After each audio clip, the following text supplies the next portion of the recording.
High বন্ধুরা, আমি বাড়িতে থাকা উপকরণ দিয়ে আপনাদের বিস্কুট করে দেখাবো। আপনারা বাড়িতে ট্রাই করে দেখবেন, বিস্কুটটা খেতে খুব সুস্বাদু। এর জন্য লাগবে ময়দা। আমি চিনিটাকে আগে শিলনোড়ায় বেটে রেখেছিলাম, আর দিয়ে দেবো চিনি, আর নারকেলটাকেও শিলনোড়ায় বেটেছি, ওইটাকেও দিয়ে দেবো। তার সঙ্গে সামান্য লবণ আর সাদা তেল দিয়ে আমি আস্তে আস্তেভাবে ডো তৈরি করে নেব।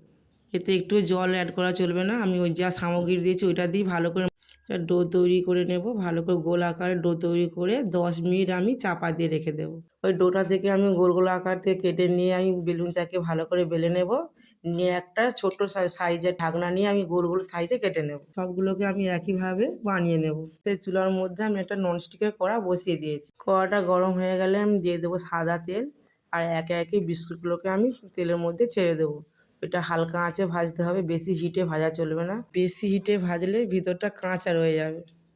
একইভাবে আমি সবগুলোকে লাল লাল করে ভেজে নিয়েছি। এটা খাস্তা এবং খুব সুস্বাদু খেতে হয়। এটা তোমরা বাড়িতে বানিয়ে দেখো।